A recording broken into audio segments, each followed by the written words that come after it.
వికారాబాద్ రైతులకు సంబంధించి మరి రైతులు ఇబ్బంది పడుతున్నారు, పేద ప్రజలు ఇబ్బంది పడుతున్న చర్చ జరుగుతలేదు. వీళ్ళు విధ్వంసం చేసిరని వీళ్ళు చేయలేదని వాళ్ళు సమస్య వచ్చింది. అలా మన టాపిక్ డైవర్ట్ చేసినారు కూడా అను ఇష్యూ డైవర్ట్ అయింది. చర్చ దేని మీద జరగాలి? అక్కడ రైతులు వాళ్ళ సమస్యల మీద ఆందోళన చేస్తున్నారు, వాళ్ళ బాధలు చెప్పుకుంటున్నారు. మా కష్టాలు వినండి, మా బాధలు వినండి, మాకు న్యాయం చేసిన తర్వాతనే మీరు ఫార్మాసిటీ కట్టుకోండి అని చెప్పి వాళ్ళ రైతులు బాధను వ్యక్తం చేస్తున్నారు. మరి ఆ సమస్య మీద చర్చ లేదు. ఇప్పుడు ఆ సమస్య చర్చ లేదు. వీళ్ళు వాళ్ళ మీద దాడి చేసినట్టు వీళ్ళు మొత్తం ఇదే పరిస్థితి. వాళ్ళ అసలు చర్చ పక్కపోయింది, ధాన్యం చర్చ పక్కపోయింది, ఇక్కడ వికారాబాద్ రైతుల పేద ప్రజల సమస్య పక్కపోయింది. బీఆర్ఎస్ వర్సెస్ కాంగ్రెస్ సమస్య మారింది. వీళ్ళు వాళ్ళ గురించి మాడతలేరు, వాళ్ళు వీళ్ళ గురించి మాడతలేరు.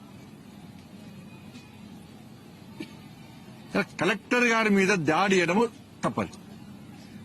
ఇది రైతులు మాత్రం దాడి చేయలే. రైతులు అక్కడ పేద ప్రజలకు అటువంటి ఆలోచన లేదు. వాళ్ళకు ఉన్నతాధికారులను గౌరవించాలి, వాళ్ళు మన అధికారులు మనల్ని పాలిస్తారు, మనకు సహకరిస్తారని చెప్పి ఆలోచన ఉంటుంది వాళ్ళకి.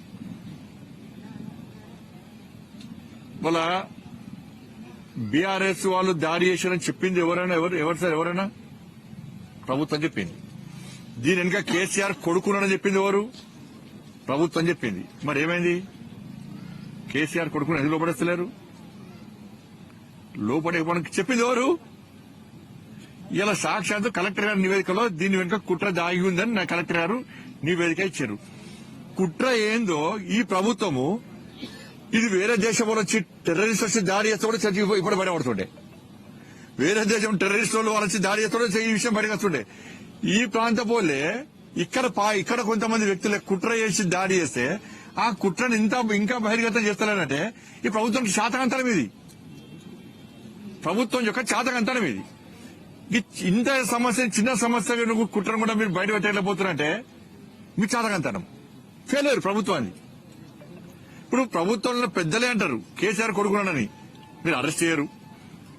ఈ ప్రభుత్వమే అంటది దీనికి బీఆర్ఎస్ దాడి చేశారని చెప్పి ఒక్కరిని అరెస్ట్ చేస్తారు, 10 మంది అరెస్ట్ చేస్తారు, అమాయకులను అరెస్ట్ చేస్తారు. విడిపోయారని అమాయకులతో ఎందుకు అరెస్ట్ చేస్తారు? వదిలిపెట్టిన వాళ్ళు వెంటనే వాళ్ళు దాడి చేశారు. మీరే పడుతుంది బీఆర్ఎస్ కుట్ర చేశారని. మరి రైతులను అరెస్ట్ చేస్తారు. మీరు రైతులు ఏం పాపం చేశారు వాళ్ళ? మరి కుట్ర చేశాక మరి కేసీఆర్ కొడుకును అరెస్ట్ చేయడానికి మీకున్న ఇబ్బంది ఏంది? టీవీలలో 2 రోజులు మూత మోగింది. పాపం ఆయన కూడా హైబద్దినాడు. హైబద్దిని ఏ టీవీలకు ఇంటర్వ్యూలు వీళ్ళ ఈ టీవీ ఛానల్ ఇంటర్వ్యూ ఇచ్చిండు, ఆ టీవీ ఛానల్ ఇంటర్వ్యూ ఇచ్చిండు, అదే వీనే ప్రదర్శించిండు, నక్క వీనే ప్రదర్శించిండు. నేను ఓట్లు వేయబడతాడు కోరిక అన్నట్టు చూపడుతుండే. అబ్బా ఎంత నట సార్వభౌముడు నువ్వు నిజంగా కేసీఆర్ కొడుక. నీ నటన చూసినాక ప్రజలు నవ్వుకుంటారు, చీతు అని నవ్వుతున్నారు. నీకేం తెలియదు, నువ్వు అమాయకుడు. నువ్వు కాబట్టి మొత్తం కూడా ప్రభుత్వం యొక్క వైఫల్యము, చాతకంతరము. ఇప్పటికైనా ప్రభుత్వము అక్కడ పేద ప్రజల మీద దృష్టి పెట్టకండి. కుట్ర చేసిన అరెస్ట్ చేస్తారా చేయరా? ఏమైంది? కథం ఢిల్లీకి సమస్య ఢిల్లీ కాంగ్రెస్ హైకమాండ్ దగ్గర వెళ్ళి ఏమి తీసుకోవాలో తీసుకున్నారు. కథం దుకాణం బంద్.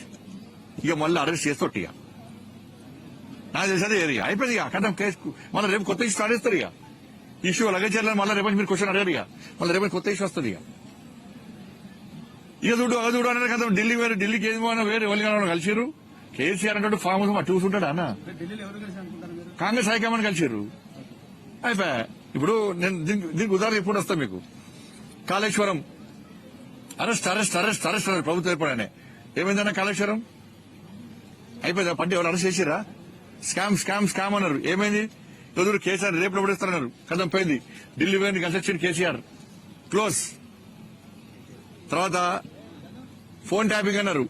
సాక్షాత్తు రాధాకిషన్ రావు పేరున్నాయి కదా, రాధాకిషన్ రావు ఆయన స్టేట్మెంట్ అయిపోయింది. ఆయన వాంగ్మూలంలో ఇచ్చిండు. నేను కేసీఆర్ చెప్తేనే ఫోన్ ట్యాపింగ్ చేస్తా అని చెప్పి క్లియర్ గా వాంగ్మూలంలోనే చెప్పాడు. ఇది అఫీషియల్ రికార్డ్ అది. మరి అనేటప్పుడు కేసీఆర్ కనీసం నోటీస్ ఇక చూడు రేపే అన్నారు. కథం మన అధిష్టానం పోయి కేసీఆర్ ఏం కావాలో ఏం చేయాలో చేసిండు. కథం ఫోన్ ట్యాపింగ్ క్లోజ్. నా ఫోన్ ట్యాప్